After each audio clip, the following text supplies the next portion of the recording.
DC 코믹스에는 저스티스 리그의 흑화 버전인 크라임 신디케이트라는 팀이 있고 그 안에는 타락한 슈퍼 히어로들이 속해 있는데요. 오늘은 그 중에서 플래시의 흑화 버전인 자니퀵과 그의 애인이자 아톰의 흑화 버전인 아토미카, 그리고 파이어스톰의 흑화 버전인 데스스톰의 기원과 변천사를 아주 자세히 알아보고 사이보그의 흑화 버전인 그리드와 아쿠아맨의 흑화 버전 시킹을 비롯해 저스티스 리그의 반대 개념에 있는 캐릭터들을 간단하게 살펴볼 예정입니다.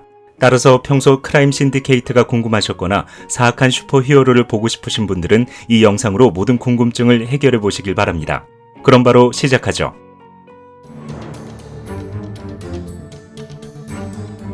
크라임 신디케이트는 1964년 8월 저스티스 리그 29권을 통해 처음 소개되었고 그중 핵심 멤버라고 할 수 있는 자니퀵은 많은 변천사를 겪었습니다. 먼저 1964년에 등장한 자니퀵은 지구 3 출신이라는 것만 빼면 이름과 기원이 알려지지 않았지만 태어날 때부터 스피드포스 능력을 타고났고 이후 스피드를 훨씬 높은 수준으로 끌어올려주는 헬멧을 발견하면서 스스로 자니퀵이 되었죠. 그리고 수많은 범죄를 저지르다가 크라임 신디케이트의 멤버가 된 그는 빠른 시일 안에 지구를 정복하고 무리함을 달리기 위해 본 세계관에 있는 저스티스 리그와 전투를 벌였고 이후 여러 번 패배와 감옥에 투옥되는 일을 겪다가 1985년 4월에 시작된 크라이시스 온 인피니트 어스 이벤트로 그 역시 크라임 신디케이트와 함께 역사에서 완전히 지워집니다.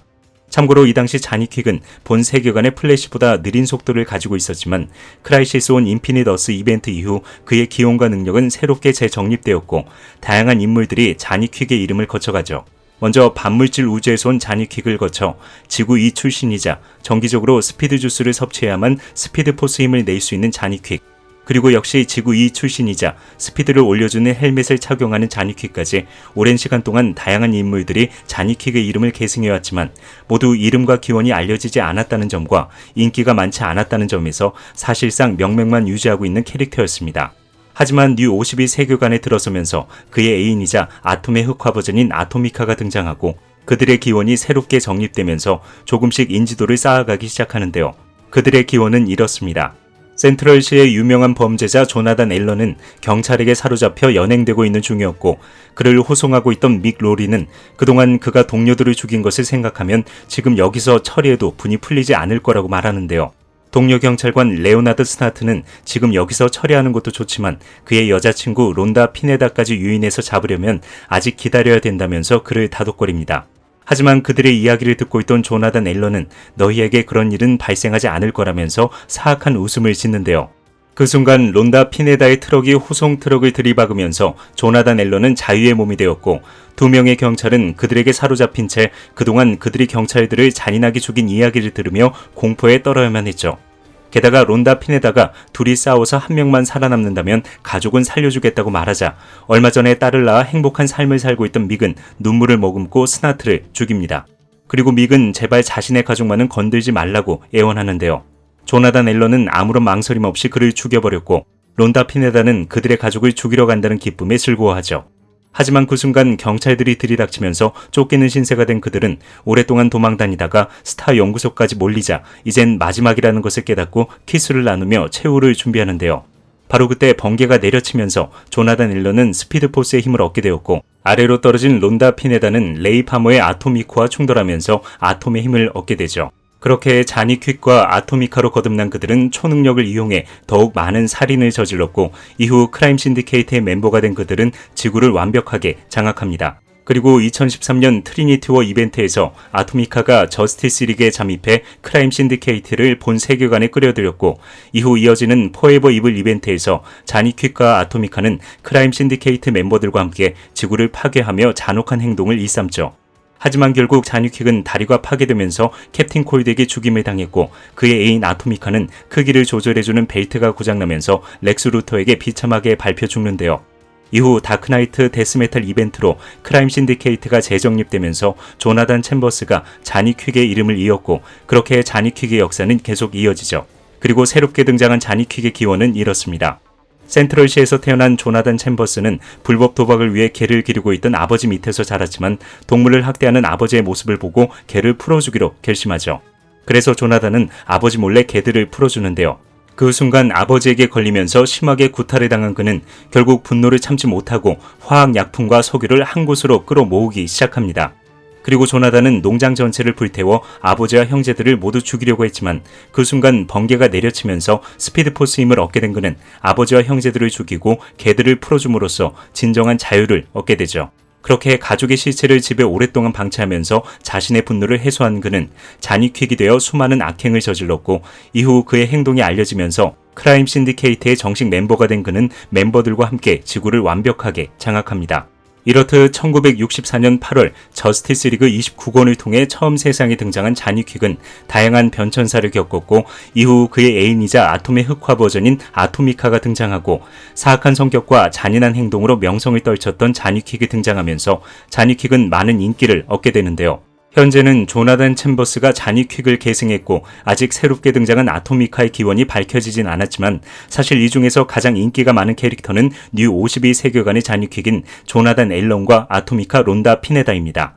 특히 이들의 잔혹하고 거침없는 행보는 마치 공포영화에 나오는 살인자 부부를 연상시키며 아토미카는 크라임 신디케이트를 본 세계관에 끌어들이고 슈퍼맨을 무력화시키는 엄청난 공적을 쌓아올렸죠.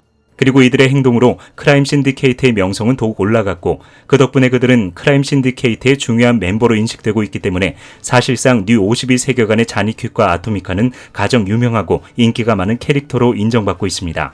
참고로 자니퀵은 우리가 알고 있는 플래시와 동일한 능력을 가지고 있으며 아토미카 역시 아톰과 마찬가지로 자신의 신체를 원자 수준으로 줄일 수 있는데요. 이들의 사악한 행동과 그들이 걸어온 길을 살펴보면 정확하게 플래시와 아톰의 반대 진영에 있다는 것을 잘 알 수 있죠.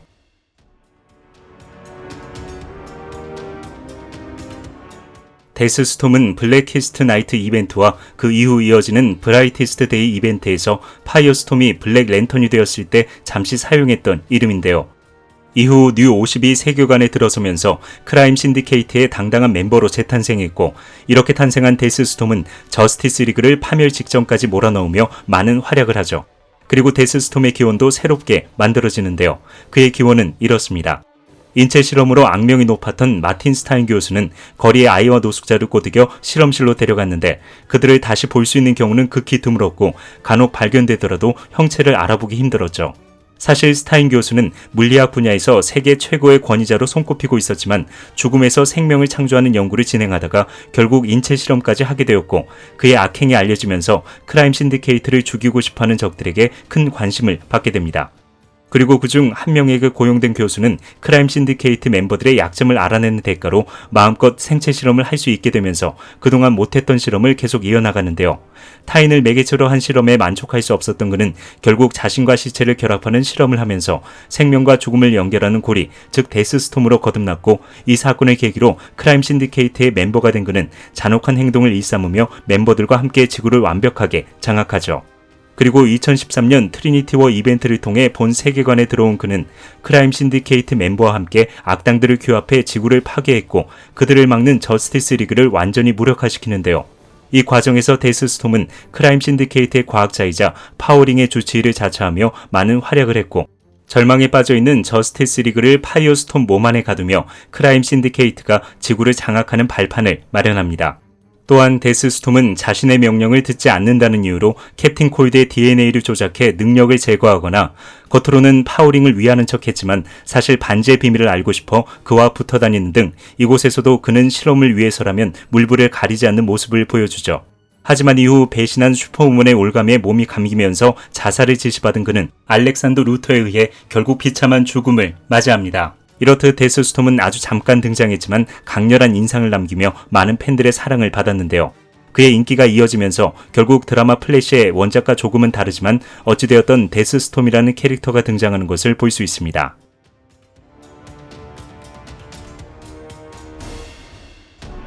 크라임 신디케이트는 이 밖에도 다양한 멤버들이 존재하는데요.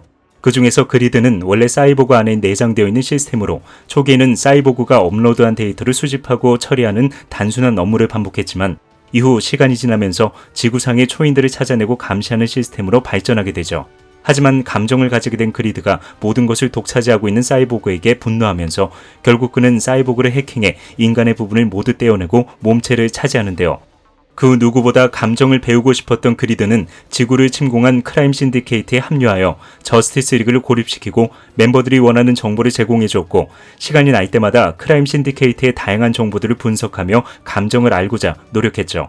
그리고 이후 그는 다시 부활한 사이보그와 메탈맨을 혼자서 가지고 노는 강력한 모습을 보여주었지만, 사이보그를 죽이면 감정을 느낄 수 있다는 생각에 사이보그를 사이버 세계로 데리고 갔다가 결국 패배하면서 사이버 세계에 갇혔고, 이 과정에서 두려움이라는 감정을 처음 배우게 된 그는 이후에도 더욱 많은 감정을 배우려고 노력했지만 이 역시 실패하면서 결국 자신의 뜻을 이룰 수 없게 됩니다.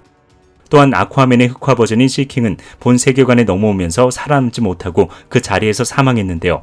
이후 그의 시체가 바다에 가라앉은 후 갑자기 부활하는 사건이 발생하자 때마침 데드맨을 찾고 있던 저스티스 리그 다크는 얼떨결에 그와 치열한 전투를 벌입니다.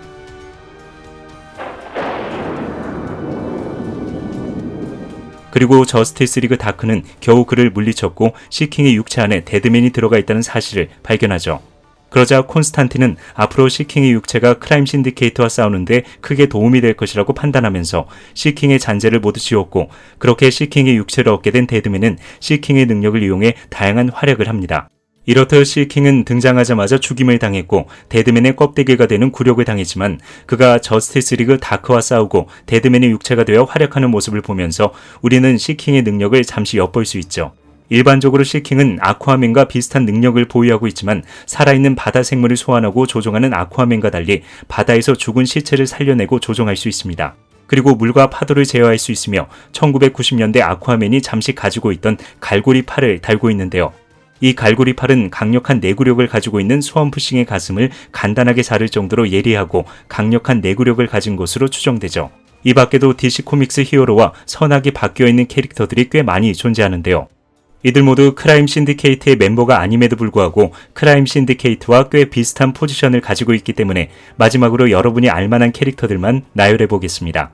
먼저 그린 에로우의 흑화 버전인 데드아이와 일롱게이티드맨의 흑화 버전 엘라스티맨, 닥터 페이트의 흑화 버전 닥터 카오스, 블루비틀의 흑화 버전 스캐럽, 블랙 카나리의 흑화 버전인 블랙 사이렌과 화이트 캣, 그리고 마샨 맨헌터의 흑화 버전인 화이트 마샨과 슈퍼글의 흑화 버전 울트라걸, 자타나의 흑화 버전 아나타즈 아라타즈, 스타맨의 흑화 버전 스페이스맨 등 정말 셀 수 없이 많죠. 하지만 지금까지 나열한 캐릭터들은 단역이나 플래시백으로 잠시 등장하는 경우가 많기 때문에 그냥 이런 캐릭터들도 존재하고 있구나 정도만 알고 있으면 좋을 것 같습니다. 오늘까지 총 3편에 걸쳐서 크라임 신디케이트의 멤버들의 기원과 변천사를 알아봤는데요. 크라임 신디케이트는 무조건 선하고 강한 저스티스 리그를 적당히 비꼬고 있으며 각자 캐릭터에 맞게 독특하고 세밀한 스토리를 내놓으면서 지금까지 많은 사랑을 받고 있는데요.